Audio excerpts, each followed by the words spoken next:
ব্যবসায়ী এবং চাকরিজীবী।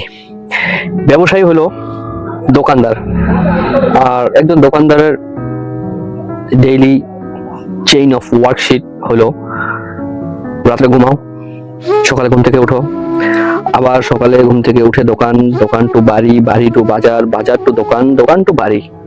এই হলো ডেইলি চেইন অফ ওয়ার্কশিট দোকানদারের জন্য। একজন দোকানদার, একজন ব্যবসায়ী, এবং ব্যবসায়ী বলতে গেলে একজন দোকানদারের কথাই বলি। একজন দোকানদার আর একজন চাকরিজীবীর মধ্যে পার্থক্য অনেক। একজন দোকানদার তার নিজস্ব স্বাধীনতা আছে, কিন্তু সে স্বাধীনতাটা ব্যবহার করে না। আর একজন চাকরিজীবী তার স্বাধীনতা নেই, কিন্তু সে দোকানদারের থেকেও স্বাধীনতা ব্যবহার করতে পারে। যেমন একজন দোকানদার বছরে 365 দিনে তার ধরতে গেলে 360 দিনই দোকান খোলা থাকে। আনফরচুনেটলি যদি কখনো কোনো বড় ধরনের দুর্ঘটনা হয়, সেই ক্ষেত্রে তারা হয়তোবা একদিন দোকান বন্ধ রাখতে পারে, তাও আবার বছরে হয়তোবা 5 দিন। আর একজন চাকরিজীবী দেখেন, সে বছরে দেখা গেছে 30 থেকে 40 দিনই ছুটি কাটাইতে পারে, অথচ তার স্বাধীনতা নেই, সে আরেকজনের অধীনে কাজ করে।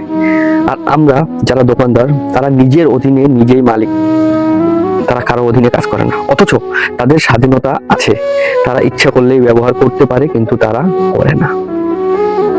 দিন শেষে দেখা যায় যার স্বাধীনতা আছে সে ব্যবহার করতে পারে না, আর যার স্বাধীনতা নাই সেই স্বাধীনতার লাভ গ্রহণ করে।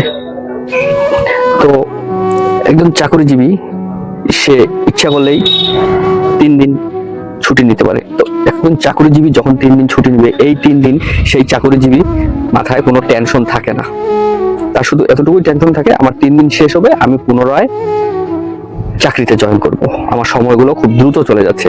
আর একজন ব্যবসায়ী আনফরচুনেটলি যদি সে কখনো একদিনের জন্য দোকান বন্ধ করে, তো সে যতক্ষণ দোকানটা বন্ধ করে বাইরে থাকবে, ততক্ষণ তার মাথায় একটা টেনশনই থাকে যে আমার দোকানটা বন্ধ, দোকানটা বন্ধ, আমি কখন দোকান যাব, কখন দোকান খুলবো। এই হলো সমস্যা। ব্যবসায়ী মানেই একটা হাজতখানা, একটা জেলখানা। আপনি যদি কখনো ব্যবসা করতে যান, দোকান করতে যান, সেই ক্ষেত্রে বুঝে শুনে সিদ্ধান্ত নেবেন। আপনার পরিবারের অথবা আপনি একাই যদি কখনো দোকান করার সিদ্ধান্ত নিতে যান, তাহলে এটা হলো আপনার টোটালি রং ডিসিশন। কারণ একা কখনো দোকান হয় না, খুব চাপ হয়ে যায়। আপনি ফুলফিল ভাবে, হেলথলি, স্মুথলি আপনি ব্যবসা করতে পারবেন না, দোকান করতে পারবেন না যদি একা করতে চান। সেই ক্ষেত্রে আপনাকে স্টক বিজনেস করতে হবে।